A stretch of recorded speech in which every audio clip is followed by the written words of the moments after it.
ইতিমধ্যে আপোনাৰ first cabinet গ্ৰহণ কৰা হৈছে ইতিমধ্যে চাব পাৰিছে 2023 চনত লাষ্ট কেবিনেট কি গ্ৰহণ কৰা হৈছিল এই বিষয়ে আপোনালোকে চাই লওক বন্ধুসকল আপোনালোকে সকলো গম পাই যাব বহুত ডাঙৰ ডাঙৰ সিদ্ধান্ত গ্ৰহণ কৰা হৈছিল বহুতে নাজানে সেইবাবে ভিডিঅ'টো আগবঢ়ালো বন্ধুসকল ভিডিঅ'টো শ্বেয়াৰ কৰি দিব চেনেলটো আপোনালোকে জানে যে আমি অসমত মেডিকেল কলেজ ইঞ্জিনিয়াৰিং কলেজ আদি বনাইছো কিন্তু এটা সদায় মনত চিন্তা থাকে যে এই কলেজ আৰু অনুষ্ঠানবিলাকত যাতে দৰিদ্ৰ পৰিয়ালৰ ল'ৰা ছোৱালীয়ে অধ্যয়ন কৰিব পাৰে আৰু দৰিদ্ৰ পৰিয়াল বুলি ক'লে আমাৰ মনলৈ আহে চৰকাৰী শিক্ষানুষ্ঠানবোৰ আজি কেবিনেটত এটা সিদ্ধান্ত লৈছে যে অসমৰ ইঞ্জিনিয়াৰিং কলেজসমূহৰ 5% সিট আমি গভৰ্ণমেণ্ট স্কুলত সপ্তম মান শ্ৰেণীৰ পৰা দ্বাদশ মান শ্ৰেণীলৈ একেৰাহে পঢ়া ছাত্ৰ ছাত্ৰীৰ কাৰণে সংৰক্ষিত কৰিম তাৰমানে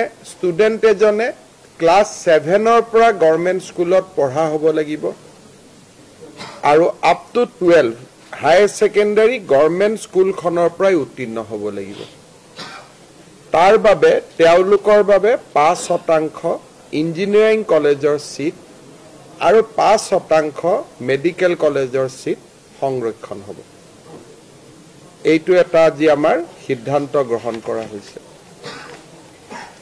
চৰকাৰে উদ্যোগীকৰণৰ ওপৰত আমি যথেষ্ট গুৰুত্ব দি আহিছো আজি ৰাজ্য চৰকাৰে অসমত নতুনকৈ বিনিয়োগৰ বাবে 438 কোটি টকাৰ 3টা প্ৰপ'জেল অনুমোদন কৰে এই প্ৰপ'জেল বিলাকৰ ভিতৰত প্ৰথমটো হ'ল যে এখন টাটাই তাজ হোটেল কাজিৰঙাত প্ৰতিষ্ঠা কৰিব গুৱাহাটীত এখন ৰেডিশ্যনৰ নতুন হোটেল এখন প্ৰতিষ্ঠা হ'ব আৰু বঙাইগাঁও জিলাত ভাগ্যশ্ৰী উদ্যোগ বুলি এটা কোম্পানীয়ে বেম্বো ক্ৰেছ বেৰিয়াৰ বনাব অৰ্থাৎ আপোনালোকে জানে যে পিডব্লিউডিয়ে যেতিয়া নেশ্যনেল হাইৱে বনায় ক্ৰেছ বেৰিয়াৰ বিলাক লোহাৰ হয় ষ্টিলেদি বনায় কিন্তু এখেতসকলে কৈছে যে অসমৰ বেম্বো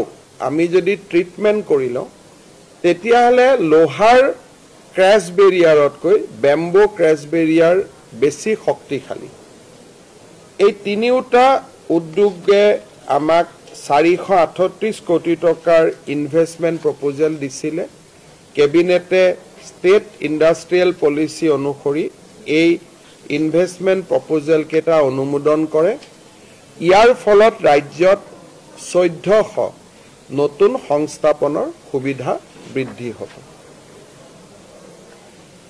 আমাৰ ৰাজ্যত CSR বুলি ক'লে বিভিন্ন বিভাগে বিভিন্ন ধৰণে বিভিন্ন কোম্পানীৰ পৰা CSR সংগ্ৰহ কৰে আৰু দেশত 25,000 কোটি টকাৰ CSR কোম্পানীসমূহে আগবঢ়ায় অসমে মাত্ৰ তাৰ 350 কোটি টকা লাভ কৰে কাৰণ আজিলৈকে অসমত CSR অথৰিটি নাছিলে যোনে সংঘবদ্ধভাৱে বা এটা সিস্টেমেটিক্যালি ভাৰতৰ বিভিন্ন কোম্পানীসমূহক এপ্ৰোচ কৰিব পাৰে যে অসমত আপোনালোকে বিনিয়োগ কৰক আৰু বিনিয়োগৰ আমি আপোনালোকক সুবিধা কৰি দিম আজি ৰাজ্য চৰকাৰে প্ৰথমবাৰৰ বাবে কৰ্পোৰেট সোশিয়েল ৰেসপন্সিবিলিটি অথৰিটি বুলি আমি এটা অথৰিটি ক্ৰিয়েট কৰিছো যাতে আমি লাহে লাহে অসমত CSR ফাণ্ডৰ বিনিয়োগটো আমি বঢ়াব পাৰো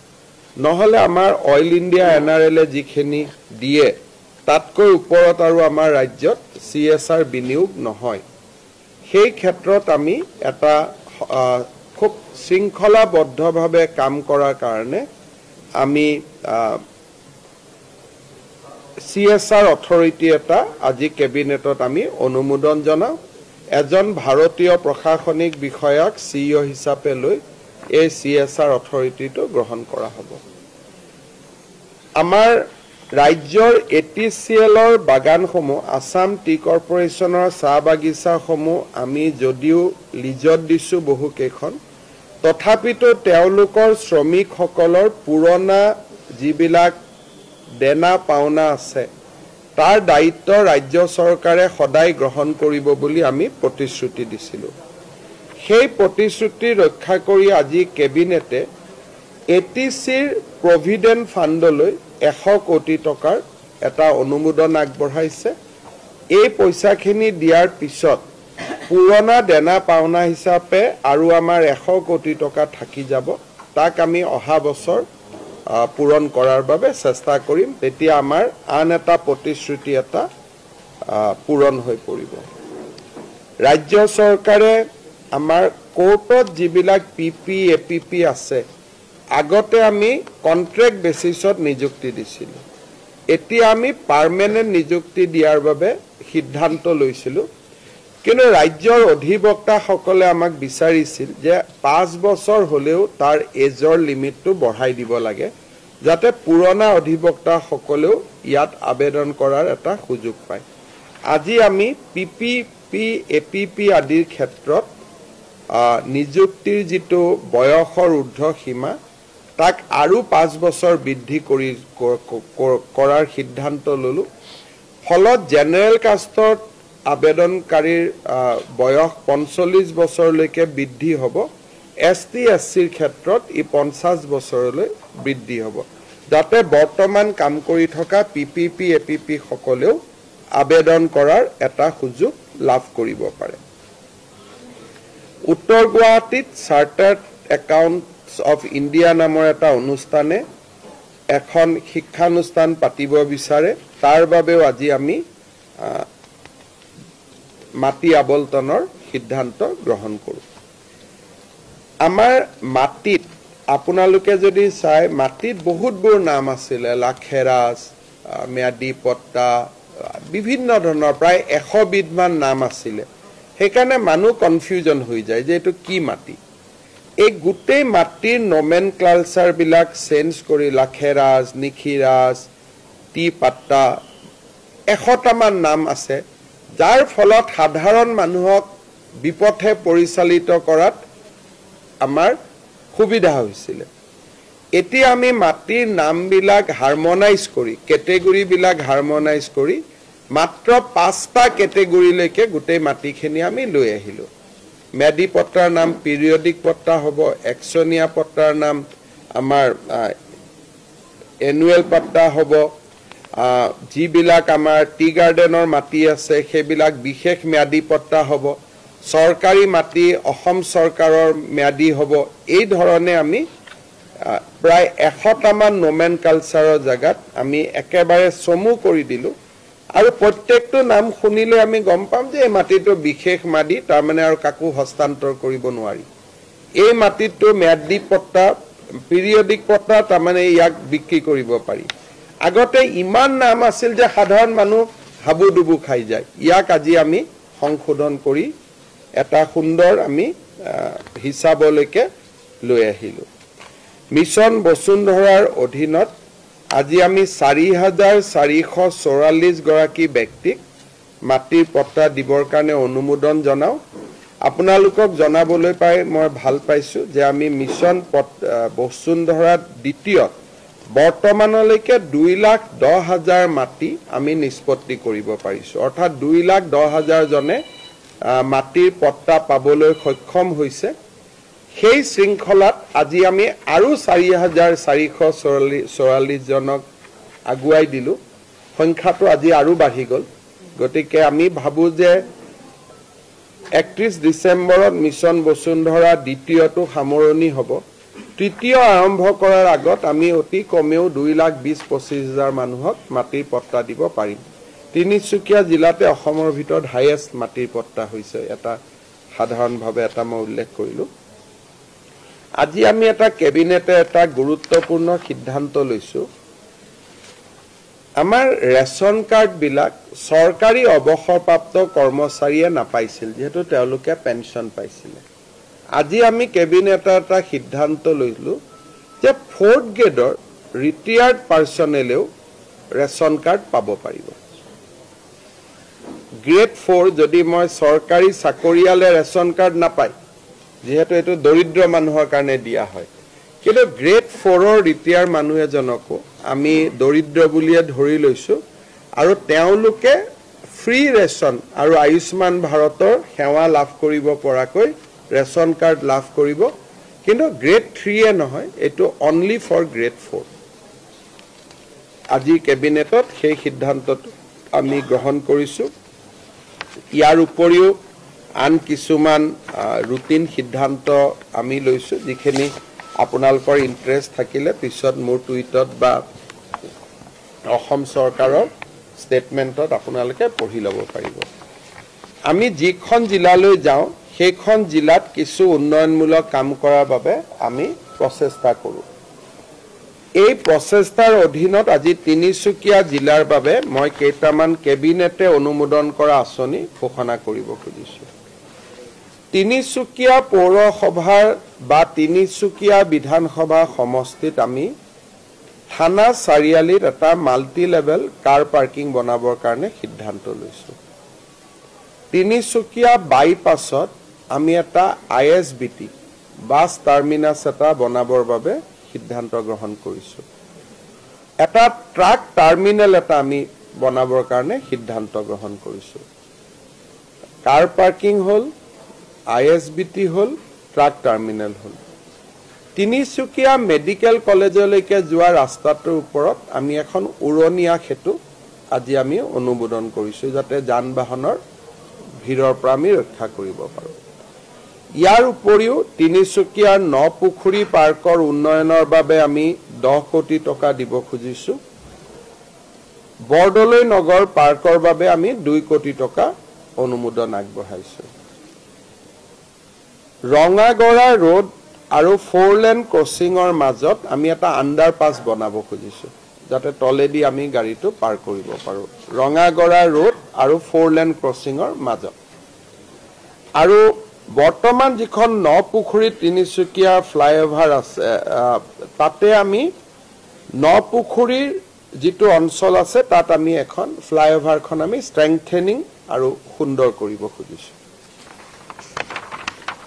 সাবুৱাৰ সমষ্টিত আমি বৰ্তমানৰ সাবুৱা সমষ্টিত কোৰ্ট তিনিআলিৰ পৰা DC অফিচৰ পৰা গুৰু টেগ বাহাদুৰ যিটো ৰাস্তা তাক আমি অতি সুন্দৰ কৰি উইথ ড্ৰেইনেজ আমি বনাব খুজিছো যাতে ৰাইজৰ উপকাৰ হয় ডুমডুমা কলেজৰ বাবে আমি এখন ষ্টেডিয়াম এখন ইনডোৰ ষ্টেডিয়াম এখন দিব সিদ্ধান্ত লৈছো তাত 12 কোটি টকা লাগিব ডুমডুমা টাউনত আমি আৰু এটা খুকিয়াকৈ ইনডোৰ ষ্টেডিয়াম এটা বনাবৰ কাৰণে সিদ্ধান্ত লৈছো সেইটোটো প্ৰায় 12 কোটি টকা লাগিব ডুমডুমা নদীৰ ওপৰত আমি এখন RCC ব্ৰিজ দিব সিদ্ধান্ত লৈছো আৰু ডুমডুমা টাউনৰ আমি এখন ফ্লাইঅভাৰ বনাবৰ কাৰণে সিদ্ধান্ত লৈছো মাৰ্ঘেৰিটাত আমি মাৰ্ঘেৰিটাৰ পৰা চাংলাং গেটলৈকে যিটো ৰাস্তা আছে তাক আমি বনাব বিচাৰিছো মাৰ্ঘেৰিটাৰ পৰা নামটক গেটলৈকে আমি ৰাস্তাটো বনাব খুজিছো আৰু জাগুন কাঠাচিনা সেমাৰ পৰা টেকাৰী ব্ৰহ্মজান গাঁৱলৈকে আমি বুঢ়ীদিহিং নদীৰ ওপৰত দলং এখন বনাই সুন্দৰ কৰি ৰাস্তাটো আমি বনাব খুজিছো ডিগবৈত আমি এটা ইনডোৰ ষ্টেডিয়াম বনাব খুজিছো উইথ সুইমিং পুল ডিগবৈ চাৰিআলিৰ পৰা বৰবিললৈ যিটো 2 কিলোমিটাৰ ৰাস্তা আছে তাত আমি ড্ৰেইনেজ দিব খুজিছো আৰু মাকুম টাউনক আমি এটা মাষ্টাৰ প্লেনৰ অধীনত তাৰ নলা নৰ্দমাখিনি আমি বনাই দিব খুজিছো হদিয়া ষ্টেডিয়াম হদিয়াৰ ভূপেন হাজৰিকা সেতুৰ কাষতে আমি খুব সুন্দৰ কৰি এটা ভূপেন হাজৰিকাৰ ষ্টেচু বনাব খুজিছো ষ্টেচু উইথ পাৰ্ক আদি প্ৰায় 6-7 কোটি টকা তাতে আমি খৰচ কৰিম ভাল কৰি বনাব খুজিছো চাপাখোৱাত এখন ষ্টেডিয়াম আমি বনাব খুজিছো আৰু এখন ষ্টেডিয়াম আমি কাকপথাৰত বনাব খুজিছো চাপাখোৱাটো এখন কাকপথাৰটো এখন বুঢ়াবুঢ়ী থানৰ বাবে 5 কোটি টকা আমি অতিৰিক্তকৈ দিব খুজিছো যাতে বুঢ়াবুঢ়ী থানখন সুন্দৰ হৈ যায় আৰু অমৰপুৰ গাঁৱত লাইট যাব পৰা নাছিল প্ৰায় 40-50 কোটি টকা লাগে বাবে ইমান দিন অমৰপুৰত লাইট যোৱা নাছিল আমি 50 কোটি টকা খৰচ কৰি ইলেক্ট্ৰিচিটি গ্ৰিড আমি অমৰপুৰলৈ লৈ যাবৰ বাবে সিদ্ধান্ত লৈছোঁ। ইয়াৰ উপৰিও তিনিচুকীয়া ডিষ্ট্ৰিক্ট ষ্টেডিয়ামখনৰ বাবে আমি 50 কোটি টকা অনুমোদন দিছোঁ, যাতে সুন্দৰ কৰি ফ্লাড লাইট ধুনীয়া কৰি বনাব পাৰে। মোৰ ওচৰত আহিছিলে 15 কোটি টকা বিচাৰি, মই 50 কোটি টকা অনুমোদন কৰি দিছোঁ, যাতে খুব তিনিচুকীয়াৰ ঐতিহ্যৰ লগত লগ লগাই খুব ধুনীয়াকৈ যাতে আমি বনাব পাৰোঁ। এই গোটেই কামখিনি আপোনালোকে কেতিয়া হ'ল কি হ'ল বুলি মোক নুসুধিব, ঠিক 26ৰ আগতহে হিচাপটো ল'ব, কাৰণ কোনোবা এই বছৰ হ'ব, কোনোবা অহা বছৰ হ'ব, গতিকে হিচাপটো 26ৰ আগত ল'ব। প্ৰত্যেকবাৰে আহিলে নুসুধিব, কাৰণ একেলগে গোটেইখিনি আমি নকৰোঁ। আজি 3টা কালি 4টা এনেকৈ কৰি কৰি যাম, কিন্তু 26ৰ আগতে গোটেইখিনি ইন প্লেচ হৈ যাব। শেষত মই এটা সৰু ঘোষণা কৰিব খুজিছোঁ যে প্ৰত্যেক বছৰে আমি 2 ডিচেম্বৰৰ দিনত 2 ডিচেম্বৰৰ আগমুহূৰ্তত, অসম দিৱসৰ আগমুহূৰ্তত আমি চুকাফা বঁটা ঘোষণা কৰোঁ। এইবাৰ অসমৰ প্ৰখ্যাত সাংবাদিক চেণ্টিনেল কাকতৰ প্ৰাক্তন সম্পাদক ধীৰেন্দ্ৰনাথ বেজবৰুৱা ডাঙৰীয়াক আমি চুকাফা বঁটা প্ৰদান কৰাৰ বাবে সিদ্ধান্ত লৈছোঁ। আজি কেবিনেটত এইখিনিয়ে সিদ্ধান্ত আছিল। আপোনালোকে এনে মোৰ কথাখিনিতো ৰেকৰ্ড কৰিছে, গতিকে টুইটতো আপোনালোকে পাব পিছত। তথাপিতো যদি কিবা আছে আপোনালোকে সুধিব পাৰে।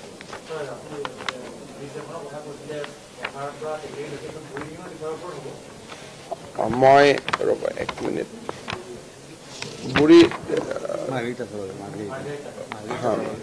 Jagun Kathasima to Tekeri Brahmajan road with a bridge over river Burhidihing.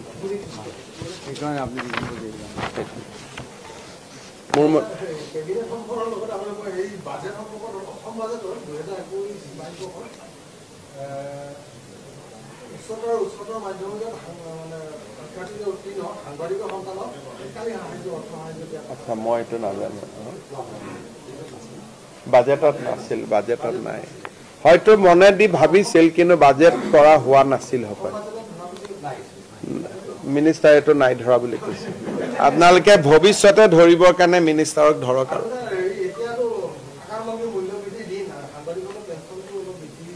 চাব পাৰিলে 2023 চনৰ লাষ্ট কেবিনেট কি ডাঙৰ ডাঙৰ সিদ্ধান্ত গ্ৰহণ কৰিছিল। প্ৰথমখন সিদ্ধান্ত গ্ৰহণ কৰিছিল অসম চৰকাৰ সকলো নিবনুৱাৰ বাবে ভাল ভাল সিদ্ধান্ত গ্ৰহণ কৰিছিল।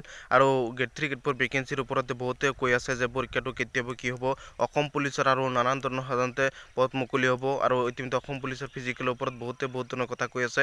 ডেটটো কিয় এতিয়ালৈকে নুৰি চাইব লাগে, আহিব লাগে, সকলোৱে মাত মাতি আছে বন্ধুসকল। ইতিমধ্যে 2024 চনত 2024 চনৰ ফাৰ্ষ্ট কেবিনেটখিনি আপোনালোকক মই আগবঢ়াইছোঁ। যদি আপোনালোকে ভিডিঅ'টো চোৱা নাই চাই ল'ব পাৰে। আৰু আপোনালোকক মই 2023 চনৰ কেবিনেটখিনি আপোনালোকে গম পালে বন্ধুসকল, গোটেইখিনি গম পালে যে 2023 চনত কি সিদ্ধান্ত গ্ৰহণ কৰিছে, ভাল ভাল সিদ্ধান্ত গ্ৰহণ কৰিছিল। বহুতে গম নাপায়, সেইবাবে মই ভিডিঅ'টো আগবঢ়াইছিলোঁ বন্ধুসকল। সকলোৱে শ্বেয়াৰ, চেনেলটো ছাবস্ক্ৰাইব কৰি দিব, লাইক এটা কৰি দিব।